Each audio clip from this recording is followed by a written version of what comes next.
Good morning, everybody. Here in Africa. Good evening, New Zealand. Good afternoon in wherever you are. I mean, I love this. We're so international. We're all over the show.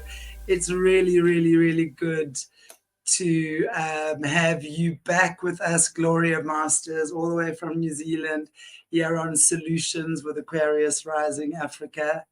So welcome back, beautiful lady. How are you? How have you been? Oh, thank you so much. It's so awesome to be back, and I really appreciate you extending that invitation. Hey, look, I've been great. I'd love to have more time and be able to develop more content, but until I get some really good donations or sponsorship, I have to work as well. So. That's just, the way I see work though, it's just, for me, long ago I understood the concept of do what you love and love what you do. So I get up every morning just so excited because usually I'm speaking to amazing people like yourself. Today there's a whole lot of them lined up. And I'm like, wow, I'm speaking to so-and-so and I'm doing this and yoga in the morning. I got a client that comes 3 times a week and we have the best time before I start my day. So I think, it really, for me, is such an enjoyable process, this, and especially the last 2 years, I have to say, because even though it's been crazy and all of these things, we've really discovered some hidden truths, and I think it's just the tip of the iceberg. I've met people like yourself and beautiful Carmen Studer in the chat. She likes my background. Wait, this background is going to get painted purple one of these days. I just want to tell you. It's a room divider that a guy made from me from, slats. And Yes. I love it. He recycles. I'm going to paint it purple, but thank you. Oops. So anyway, it's just a beautiful time, and I'm very happy to be alive and really, really happy to have you, Gloria, because if our viewers have watched our previous talks, I've interviewed Gloria once before, maybe 2 months ago now. Also a survivor and overcomer of these horrors, but really just such an incredible healer, done some amazing things in terms of healing after that, which is really, really beautiful. And we look forward to having regular interviews with you now, Gloria, where we're going to be talking about more and more of these things as well. So you've written a book, and I wonder if Mornay can just pop the cover up. There we go. Flight Path to Healing. Maybe before we carry on, you can just tell us a little bit about this book and where can people get hold of it? Thank you. Great question.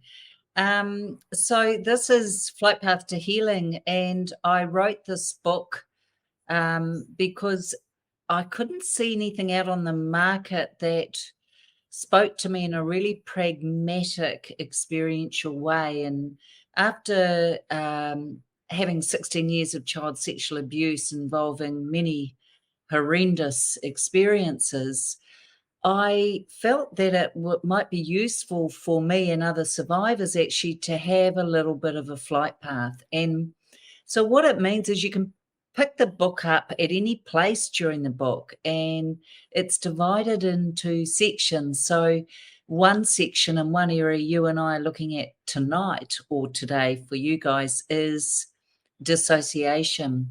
But there are many hallmarks for us. So I go through what they are and offer little tips and techniques and practical exercises. And there's also mantras in the book that I've created that are able to be removed from the book, and beautiful color images that you can actually put up in a bedroom mirror or in a car console that speak to you. So it's a flight path theme. And so you start with a boarding pass. Well, Chantelle, for every survivor of child sexual abuse, you've already got the boarding pass, because you've survived what you have. So we start with that and we move through to the end, which is an amazing passport for survivors, and they get a lifetime honour degree, and well deserved. So lots of experiential and practical techniques and solutions. There you have it. And I have to tell you, I still think, I think her name was it, I can't remember now. I have written it down in my other book. One of our viewers actually said to us, because we just used to be solutions, and one of our viewers suggested we call ourselves solutions.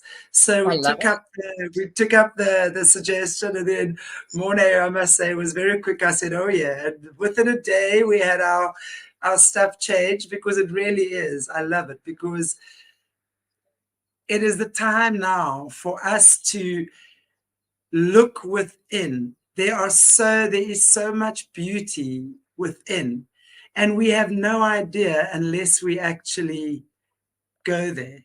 So with your book as well, and I know we're going to be going through it, certain parts of it as we go along as well, but today we want to look at the hot topic, and it really is a hot topic, of disassociation, which I know a lot of survivors have brought to the fore.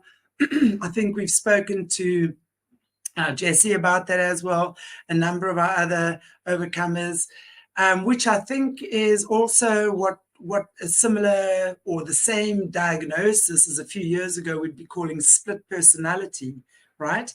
Is it the same thing? Not at all. And I think it's really a really good point you make.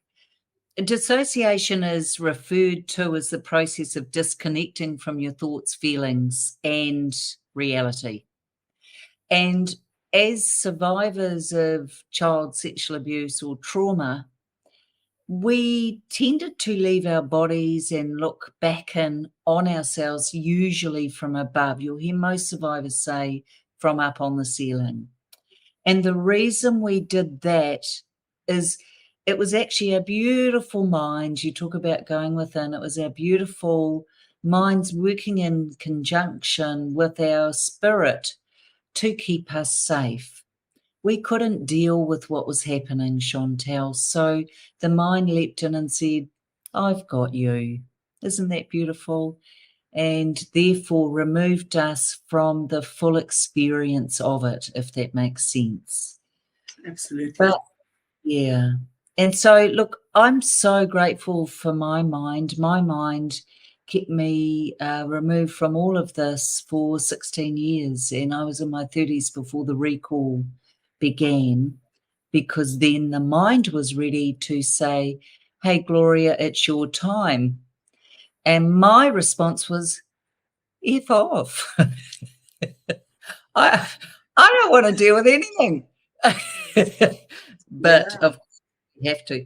Now, the problem with dissociation now, Chantelle, in my humble opinion, is that for us, for survivors, we may still dissociate, because we learned to. And so as an adult, we actually need to be more connected. So dissociation served us, but perhaps a question to your beautiful viewers is, do you still need that to the same extent? Because you may not. Yeah. And so, what would be, obviously, I think what I would in my mind say, like, when you were mature enough to deal with the trauma, your mind knew that. Intuitively, you knew that. So you kind of brought it up to the fore. Like, was that boil that was now coming to the surface, right? Where you were able to lance, squeeze, and then heal. Because we know healing is a messy business. It's painful. It's hurtful. You know, we've got to go into places where, gosh, I can't imagine what you must have felt like going back there again. Oh, it was without doubt one of the worst times of my whole life. And I had 16 years of it. So I didn't have a couple of memories. surfacing.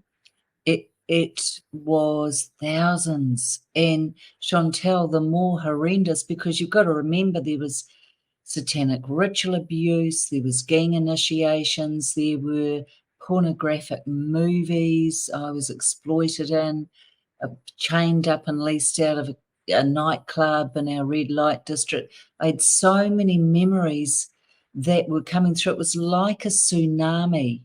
And it was actually almost as frightening as being there. And I think for survivors, what dissociation does when we finally start to be able to deal with it, it kept us so safe and protected that when it starts to emerge in us, it's simply because it's our mind's way of saying, hey, I'm here and you're ready. Mm-hmm. And what would, yeah. Sorry, I didn't mean to interrupt you. Did you want to say anything else? Well, just that its key characteristic is its strong link with childhood trauma, and it's one of the most common signs, actually. And I think people who are non-survivors often say, well, how can that be true if you've repressed it or your mind hasn't let you see it? So a good response, Chantelle, is a car accident. For any of the people trying to support a survivor, think of it this way. If you have a car accident, chances are you're not going to remember that for a while, depending on the severity of the accident, right? So you might wake up in hospital a week, 2 weeks, a month later and have no real recollection. Thank you, dissociation. Thank you, mind. You protected me from that trauma. Absolutely. Yeah. Absolutely. Mm. So it really, like as in everything else, it's really just instead of my mind has blocked it off, it's thank you for protecting me and not showing me what I wasn't ready to see and deal with. Again, everything in the form of gratitude, the whole gentle opening. And then I would imagine that as you open up, the mind will then only release that which you are capable of dealing with in that moment, even though it might seem very traumatic and you might be shell-shocked out of your wits for a little bit. But somehow you will find your way back because you do feel there's a sense of safety within you to deal with that. And that, I think, is something, that sense of safety, as a healer for 20 odd years as well, I find that's a very important aspect for healing. People need to feel that they are safe in their bodies. Because if you look at, especially people like yourself who've undergone horrific traumatic experiences, your body was the thing that was most abused, most violated, most just, wow. So it's about learning how to feel safe in your body so that you don't feel the need to dissociate. I say disassociate. I don't know, I'm probably saying it wrong. But syllable, you're fine. We'll just make it our own. Make up a new word. But that's what I'm saying. So what would you say when someone starts getting memories, like you explained? How do they start feeling safe in their body again? Yes, and that's a really useful path, actually, Chantelle. It's by actually being very gentle with oneself and recognizing that we are always, but always heading to healing and light. Mm-hmm. We are always moving on that path. So if the memories and the flashbacks start, it's simply because you're being shoulder tapped to face in. Now, it's going to feel terrible. We can't sugarcoat it, but we do know this.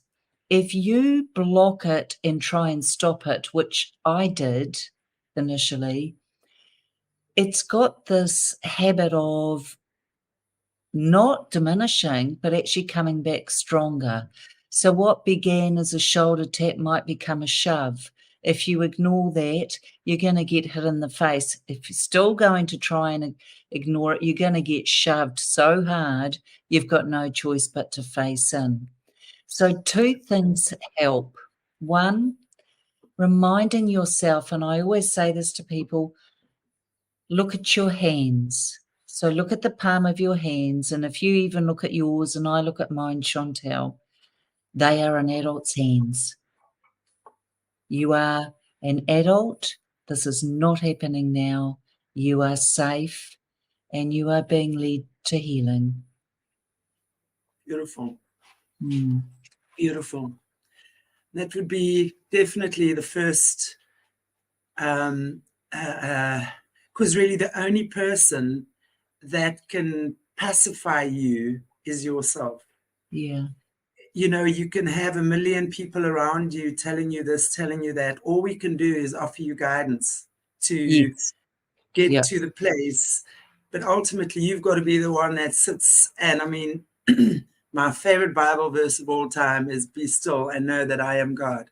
You know, just to sit in that place and just know that you are created from the divine source, the divine creator, and you are loved.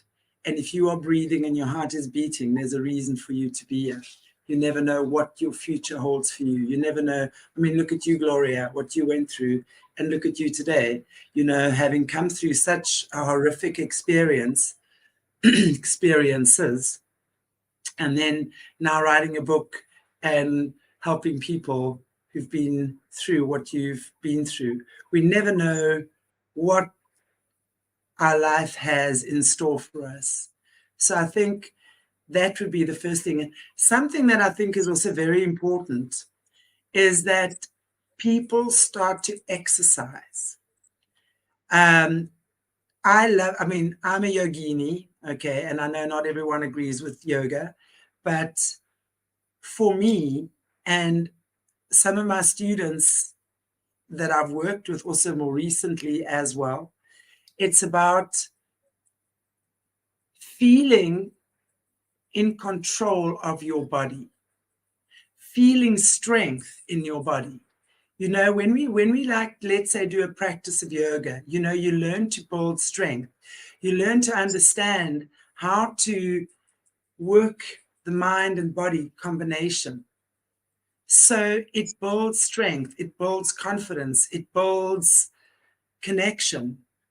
And when we start feeling strong in our body, we can somehow start feeling as if we're in control in a much greater way, because that was what was violated, right? Where you had no control. Yes. So maybe to start taking steps. And if you don't like that stuff, maybe just walking, smelling the air, you know, stretching, lifting your arms and being aware and turning your head of the miracle that is your body. I love what you're saying. Oh, sorry, I'm cutting you off. No, I'm done. I'm actually done. Thank you. Okay. I love what you're saying, because one of the key mitigating factors or one of the key things that helps bring us back into our bodies is what we call the 5 senses exercise. And so what it is we get some lavender and smell it. Notice a tree and look intently at the bark on that tree, or have a bite of an apple. You know, touch something. It might be a rock on the beach, but engaging the 5 senses grounds us and brings us back into our body, because we got into the habit of being dissociative. And moving that body and breathing and all of those really core components are so valuable. And another thing that you had mentioned, and I just want to add to, is this: when the voice is on the inside, or the voice on the inside is louder and more powerful than the voices on the outside, you have mastered your life. Absolutely. And that's a very amazing feeling to feel. And I love what you said there, the 5 senses exercise, because I think that's exactly where one begins, is like just to appreciate tasting. Yes. Ask anyone who's had this funny spiky flu thing lately. And many people have lost their taste. I mean, one of my friends said to me, it's like he was trying to eat a piece of cheese, I think he said. He said it was like a salt block in his mouth. Yeah. He said, you can just imagine. I mean, I've never lost my taste. So just to appreciate, I love food, so I just can't imagine what would happen to me if I lost my taste. I'd be devastated, I'll tell you that much. We're not going to do that to you, Chantelle. I hope not. There are other things with dissociation as well, and I think it's really important we do that. Moving the body is crucial, and I love that you brought that up. I think it's also, making sure that we ground ourselves in our body by looking at it and noticing it and recognizing we are in the here and now. And man, you deserve such honor, people. You survived this and you're here today. And, I don't think sometimes as survivors we give ourselves enough credit or acknowledgement actually for emerging through. Yeah, absolutely. And it really is. I mean, it's that appreciation of the body. I always say, when you're in the shower and you wash your arms, just thank your arms for hugging and holding, your hands that touch and feel, your eyes that see, your nose that smells, your knees that bend, your flexible fingers. Gosh, anyone who's been in pain or has any sort of physical disability can really understand and appreciate what it feels like to have a fully functional body, right? So the more we appreciate what the body is, there's something I always say, your cells are listening. The more we talk and appreciate, you as a human being know, I mean, anyone who's in a work career, when you appreciate it in the role you're playing and you are valued, you shine, you radiate. You enjoy what you're doing, you're putting energy in, and you're getting appreciated, you grow, you bloom. Exactly the same thing with your body. So just to learn how to appreciate my hands that are flexible. I don't care that the bank manager's on your back right now. In this moment, your hands are flexible.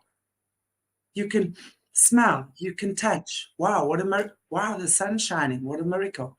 Yes. It's starting with the little things. And, we are so prone to looking at ourselves with criticism, especially as we grow older, right? The cellulite sets in, the boobs start sagging, the wrinkles start, and it was like, oh my gosh, look at photographs of me when I was 20. Can you believe that's what I looked like when I was 20? I'm going, well, you're 60 now. I think it's normal that you've aged a little bit, don't you think? So it's understanding and appreciating rather than looking at the external. It's appreciating the fact that you can breathe, that your heart is beating, that you're here, that you're alive. These are little things I think that people can start just doing, and not just high level traffic people. I'm talking about everyone has their path to walk. Your experience might be very different, but it can have a very hectic effect on you. So if you are having these kind of symptoms where you feeling disassociated, where you're feeling anxious, where you're feeling depressed, whatever. It's really just beginning to understand that the power and the light is within you. Just start doing the little things that make a difference to yourself. 100%. And also, you know, we need to acknowledge as well that actually every human being on the planet dissociates, Chantelle. We just do it to a smaller or larger degree. And I'll give you an example of this. You know, you and I included, there's people that we're going to be listening to at times, and really, we're just thinking, please stop talking. And our mind takes us to the shopping list. You know, enough now, shut up, sort of thing. But we smile and nod, but we've dissociated from it because we've now written a shopping list in our. Yeah. So every human being does and I'm that. sitting like this with my phone. Yeah. And so we do that. But what we're talking about is on a continuum, dissociation's on a continuum. And for some of our survivors, they may have dissociated through what happened to them, and thank heavens they did. But sometimes, depending on you know, what makes us all individual is our makeup, is that they may have gone right to the end of dissociative amnesia, which is kind of quite at the severe end. And again, it was designed to help us, but my question back now is it actually helping you now? Because if you find you're distracted, if you find you lose time, think about driving somewhere, Chantelle. Can you honestly say you always know how you got from A to B? Or are you suddenly home and you think, oh my gosh, you dissociate? So there's a part of you that stayed conscious, but there's a part of you that wrote your next blog or book or whatever. Yeah, absolutely. So true. I think we need to normalize dissociation to some extent, because what we find in survivor land is we get labeled with so many things, and the reality is there's always a way through. And there's a wonderful saying that good or bad, it's equally welcome. And by that I mean we either appreciate what's come our way because it quantified or qualified what we were thinking, or we don't appreciate it because we needed to learn something. So either way, we can be grateful. Absolutely. Absolutely. And, you know, everything is an opportunity for us to look a little deeper, I think. And, you know, sometimes I find if we change the word grateful to appreciate, because sometimes if we're thinking vibrations of words, because remember, the frequency in us is what manifests around us. So if we're trying to be grateful for something that we're not really feeling grateful for, that can sometimes be counterproductive. But if we can say, well,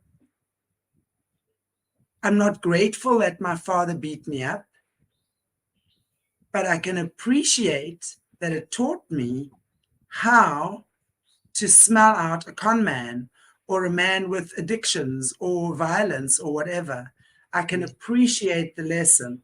So if we start with appreciation, it's not as daunting as grateful. I'm not grateful I was in the system and abused for 50 years, but I can appreciate that I saw so much that no one can ever pull the wool over my eyes again.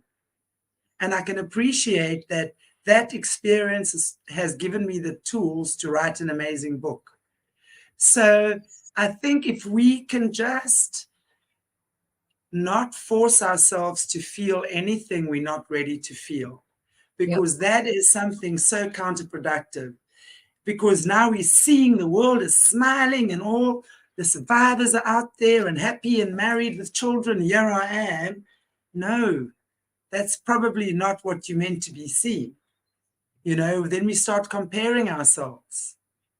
No, it's simply that what I've learned is that for me, I'm always exactly where I'm meant to be. Yes, absolutely. Every second of my life. Do I always value it or appreciate it? No. But it's not until I look back, Chantelle, and then I realise, there was that lesson. Had I Yes, not been in that situation that I didn't appreciate or want to be in, I would not have learned that. So I guess that's what I'm really thinking. I'm not absolutely. yeah, look, it's a really complex terrain that we need to navigate.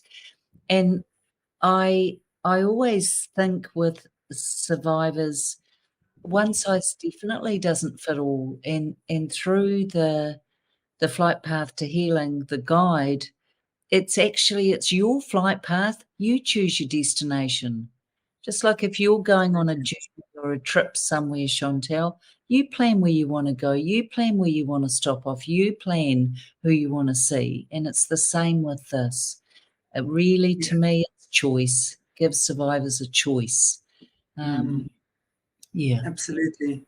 yeah. Absolutely. And as you say, it's very important. One size doesn't fit all. No, It's about an experiential thing, which is a really beautiful journey. And it's really, as painful as what healing can be, and it is, because it's like taking that scab off and cleaning the wound, right? And your mom puts Bernie stuff and you go, ow, ow, ow, stop, stop, stop, yes. Um, that's really kind of what this is about. So I really think it's just about people being very gentle with themselves, as you say, learning tiny baby steps at a time is beautiful. But what I actually wanted to ask you, we said we were speaking about the difference between split personality and disassociation. Because let's say, for example, in your experience, at a very early age, you disassociated because of the violence and the trauma. So these aspects of yourself kind of learn how to, they've got a mind of their own. Would you agree? Yeah. So how does one then bring that back into a place of balance? And what would it just be blocking out for a moment, or would it be taking on another persona for a moment? You see what I'm saying? That would be the split or sort of multiple personality, because would multiple personalities not stem from this in many situations? Look, and it can, and I don't know enough about dissociative identity disorder or that MPD, multiple personality disorder. But what I do know is this: I don't tend to call it split personality. I'm very appreciate that didn't happen to me. But what did happen, and what this may speak to you, Chantelle, was I was so disintegrated. My personality was scattered everywhere because I had to endure so much. My mind had to cut off so much that in order to be accepted by people, depending on what area I was in, whether it was with my good Catholic mother when I stayed at her house, or my satanic pedophile father, and behave differently there, and then again behaving differently at school. So I had many split off aspects. I was so disintegrated that a lot of my healing journey was about reintegration and Right. accepting those parts of myself and trying to bring them in, because who you see is integrated. But it took decades. It Yeah. took decades for me to integrate and be authentic, because who I wasn't ever accepted, you see. Are you saying that in your particular situation, you didn't necessarily have different aspects of yourself at play or shifting in and out of parts of yourself, so to speak, but you just withdrew, is what I'm hearing, right? Is that I'm trying to understand how this plays itself out for different people. And the reason I'm asking is because as someone who hasn't had this kind of thing occur, I would love to know how the person on the street would recognize in a compassionate way that someone who has, and how do we assist that?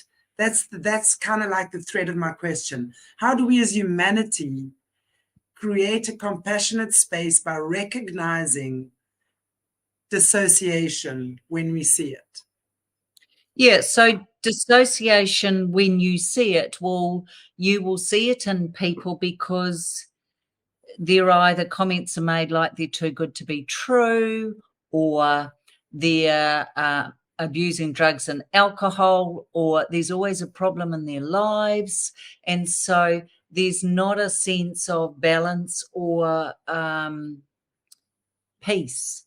Yes. When I talk about disintegration, what I'm trying to say is for survivors, we were not accepted for who we were, which is beautiful, young, innocent children. So in my case, I then chose to be and use a false self, which was the smiling, people pleasing, engaging, gold medal award winning, perfect person in all situations. Yeah. So you Not really just played, you had this one kind of role, dual role that kind of was not a dual role, sorry, that's the wrong word. Just one, I don't know, I don't even know what the word is, but one face, but it was a broad one that could cover. Yeah, Yes. think of a masked wall. So I had a Yes. mask in front of me. All anyone ever saw was the mask. Mask, yeah. It was Absolutely. never safe for me, and there was no permission from either parent to be me, but they would accept the mask. Yeah. So can you imagine the pain and trauma then for me as a survivor and potentially other survivors? If Yes, you're not absolutely. accepted for who you are, you adapt, because as children we adapt. And if that means we become disintegrated, or some people, as you pointed out initially, they do have dissociative identity disorder, or they do have multiple personalities, and that help keep them safe. And, you know, it just Yes. takes years, I think, for all of that to come back into wholeness and healing. Yeah, Very absolutely. painful, very, very painful journey. Absolutely. Wow. Okay. So yeah, I think it's you know, for me as well, you know what, the main thing I think that I would like to understand is that we can recognize that in the other, but I guess we're not going to do that until we've healed ourselves. I mean, that's what I teach all the time. You know, when we're in a place of compassion, it doesn't really matter. I mean, it was so interesting the other day, and I have to tell you this, I mean, this was just me. There was someone who reached out to me on WhatsApp and sent me a message, and I reached out, and then sent this very bizarre message, and then I sent her another message. Wow, the next minute she comes back and hurls the most hectic abuse at me. You effing bitch. You with your yoga poses and your Cape Town photos. I'm like, what are you talking about? She says, and I'm the cause, and I'm like abusing my spiritual gifts, and I'm a demon. Yes, I've got a demon, and she sees my demon, and I'm like, wow. But you know, and I just said to her, Angel, you need to calm down, take a breath, and then maybe it's better you delete my number. That was my response to her. You know, whereas usually I'd go, oh my gosh, this woman's in cloud cuckoo land, you know. But understanding really that what good does it help to fight and be nasty to someone like that who is clearly very tortured already?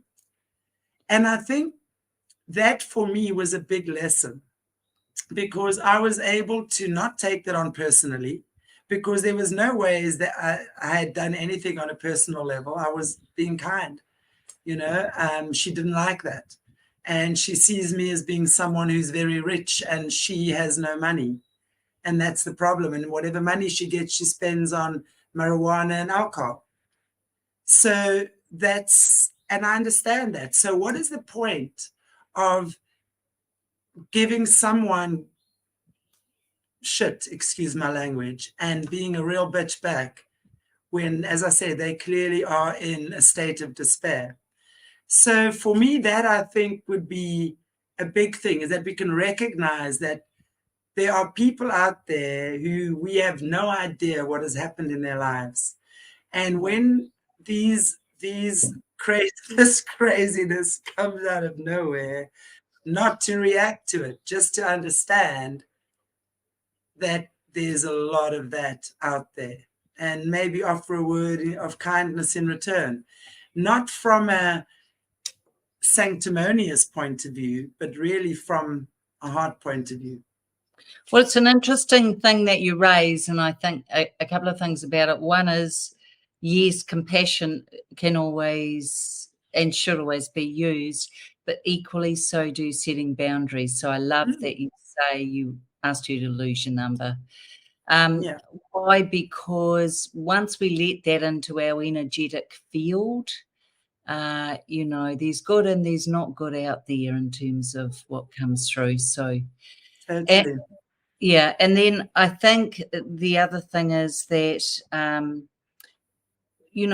for someone who clearly was using a lot of projection, so the demon she's projecting on you was clearly residing within. And what we find in this space is that, of course, survivors, and she will have been through whatever, but we also always have a choice, don't we? There's free will. And, absolutely. And look, I can have a shit day like you can, like anyone can. Am I going to take it out on you? No. Yeah. Because what does that do? And I think perhaps that's more healing, but we can be compassionate, but we also have to be quite clear, because as survivors, Chantelle, we had to take so much that it's a real struggle for us sometimes to be able to set those boundaries. Absolutely. Absolutely. Oh, and the other thing is, the key thing actually was this, and I heard it the other day. I'd love to know what you think. Stop telling people, this is the saying, stop telling people how great they are when they're dysregulated or struggling with trauma. All they can't actually absorb about how great they are. All they really want to hear is that they're safe. Yeah, absolutely. Even I mean, me as people, there were times that I'd go through a really rough time, and my friends, some of my best friends, would say to me, "You're strong. You can handle this." And all I wanted to do was, no, at this moment, come around and have a coffee. Sit for 10 minutes and chat and ask me how I'm doing and what's bugging me. It really is so true. I absolutely agree with that. You're great. You're a winner. Absolutely say wonderful things. And I really admire your strength, because you're doing what I certainly don't think I could be doing. So there's ways to say things, There's also ways to say things. It's not what you say, it's how you say it. Obviously, you want to encourage the person, but you don't want to give them this false bravado. Speak from your heart and say, wow, I think I absolutely admire your journey. I know I have no idea how I would handle that. I'm praying for you.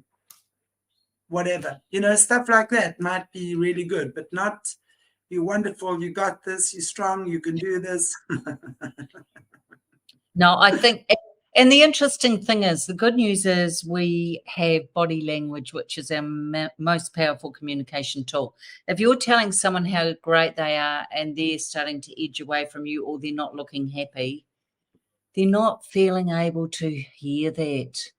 There's stuff going on for them. So I just thought it was quite a useful thing to hear, actually, because I'm guilty of that.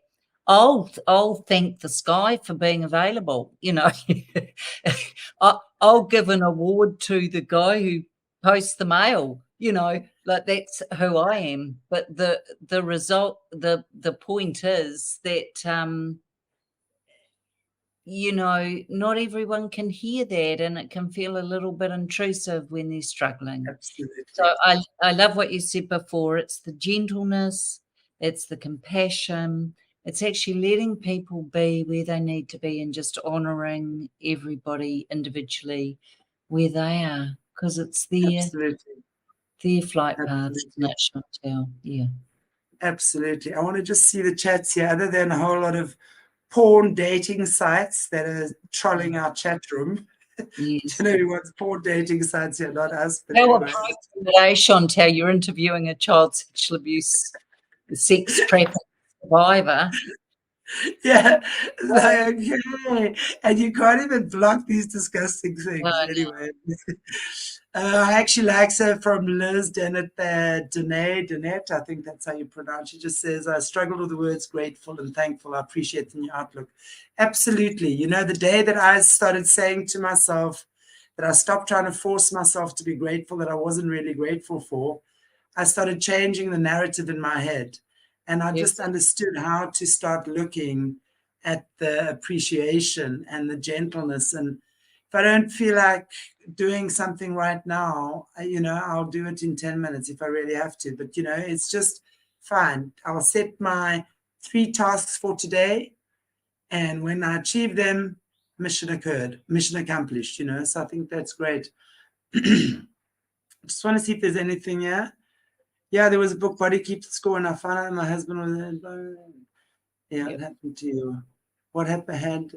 Sorry, yeah, she's saying, I found out that what my husband was into my body and mind experienced my past memories. Had that happened to your guest? I'm not quite sure. So what she's saying is the body keeps the score. So by sort of delving into the body, did you go? And I'm thinking that's what she's saying. And my mind experienced my past memory. So by going into the body, she started experiencing past memories, past lives, maybe stuff like that. And she's asking if you've actually experienced anything like that. No, just the trauma. Just the trauma. Okay. Yeah.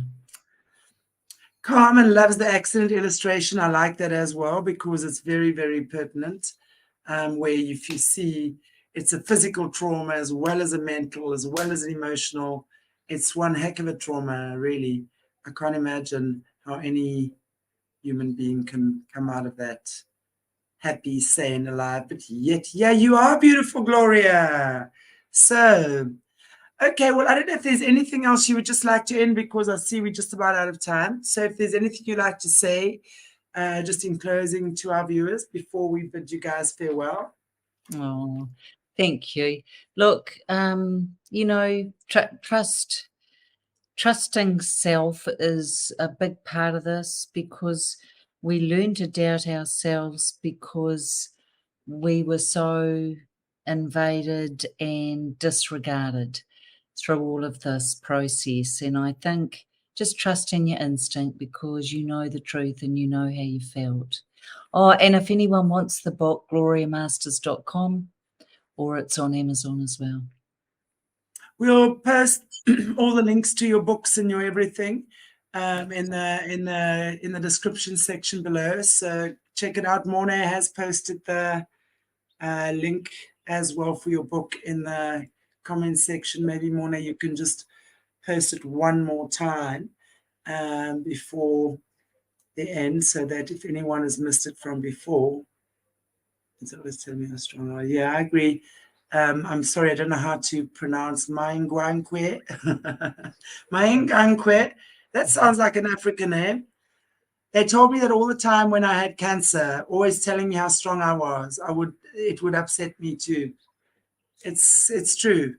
And I know people mean well. It really is true. I'm glad this has come up because I know people mean well when they say that. You're strong, you can do this, this, that. But sure, just sometimes we just want to be held and just hugged and say, it's okay, let me make you a cup of soup or a meal. So doesn't matter. Let's not talk about that now. Let me show you some kindness. So yeah, beautiful. Yeah, beautiful. Okay. So okay, guys. So are you. And you. Okay, everybody. Thank you so much for joining us for this amazing conversation with this very, very special lady, Gloria Masters from New Zealand. And we will be having her back as a regular. We're going to be talking about all sorts of things that she's experienced on her healing journey and that she's written books on and shared and counseled with others. So please join us. Watch the space. We will let you know exactly what timing we're going to be doing it as. And in the meantime, God bless you all. See you very, very soon. We're back this afternoon with Jessie on Aquarious Rising Africa. And yeah, love to see you all again soon. Take good care of yourselves. See you soon. Like, share, and subscribe. You guys know about all of these things. Like, share, note. All the platforms, we're there. Find us. Thank you.